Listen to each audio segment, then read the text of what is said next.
여러분, 오늘 우리가 잠든 사이 테헤란 하늘에 폭발이 일어났습니다. 2026년 2월 28일 오늘 이스라엘이 이란에 대한 공격을 개시했습니다.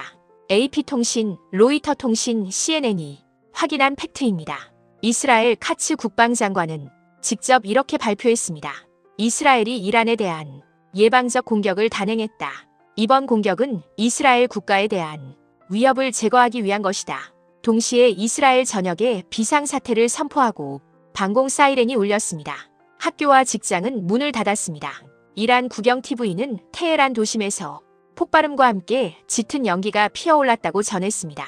이스라엘군은 이란 서부의 군사 목표물에도 광범위한 추가 공습을 실시했다고 밝혔습니다. 미국의 관여에 대해서는 로이터와 AP는 익명의 미국 관리를 인용해 미국도 이번 공습에 참여하고 있다고 전했습니다. 다만 미국의 개입 규모가 정확히 어느 정도인지는 아직 공식적으로 확인되지 않은 상태입니다. 이스라엘 측은 이번 작전이 미국과 조율된 작전이라고 밝혔고 수개월 전부터 준비됐으며 공격 날짜도 몇 주 전에 이미 결정됐다고 설명했습니다. 이란도 이미 움직였습니다. 탄도미사일 수십 발이 이스라엘을 향해 발사됐습니다.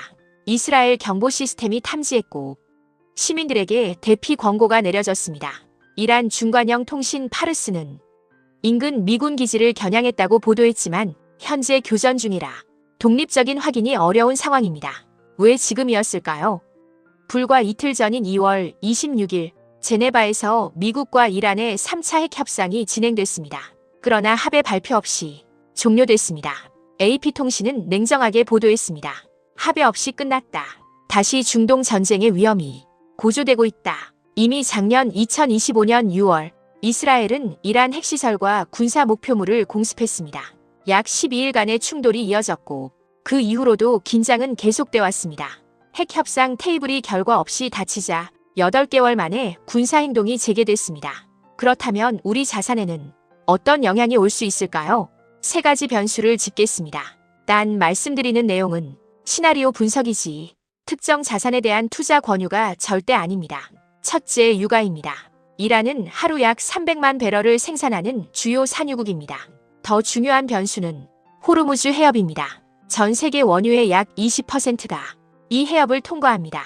전쟁이 격화되고 이란이 봉쇄 카드를 꺼낸다면 유가는 지금보다 훨씬 높은 수준을 향할 수 있다는 시나리오가 거론됩니다. 한국은 중동 원유 의존도가 높습니다. 유가 상승은 기업 원가와 소비자 물가를 동시에 자극할 수 있습니다.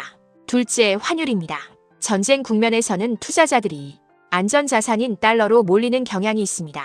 달러 강세, 원화 약세 압력이 커질 수 있는 환경입니다. 셋째, 주식시장의 단기 변동성입니다. 최근 강하게 올라온 코스피가 이 같은 지정학적 충격 앞에서 단기적으로 흔들릴 가능성은 열어두는 것이 현명합니다. 섹터별로는 어떻게 볼 수 있을까요?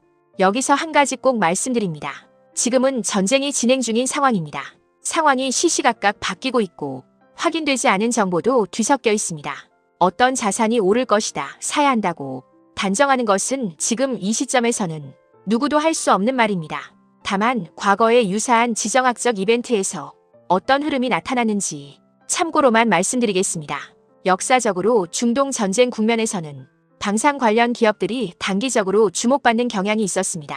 정유 업종도 유가 상승 시 재고 평가 이익 측면에서 단기적으로 관심을 받았습니다. 반면 항공이나 여행 업종은 연료비 급등과 수요 위축이라는 이중 부담을 받는 흐름이 있었습니다. 이것은 참고 사례일 뿐 현재 상황이 과거와 똑같이 전개된다는 보장은 전혀 없습니다. 마지막으로 역사가 말해주는 가장 중요한 한 가지입니다. 2003년 이라크 전쟁, 2020년 이란 솔레이마니 사령관 제거, 2025년 6월 12일 전쟁. 매번 시장은 흔들렸습니다. 그리고 매번 시간이 흐르면서 방향을 찾아냈습니다. 공포에 사로잡혀 모든 것을 한꺼번에 던지는 것도 아무것도 모른 채 아무것도 하지 않는 것도 모두 위험할 수 있습니다. 지금 가장 중요한 것은 상황을 냉정하게 지켜보면서 팩트를 계속 확인하는 것입니다. 머니브리핑24는 이란의 추가 보복 상황과 호르무즈 해협, 유가 움직임을 계속 추적해서 가장 빠르게 다음 분석을 들고 돌아오겠습니다. 오늘 내용은 공개된 언론 보도에 기반한 개인적인 분석 의견입니다.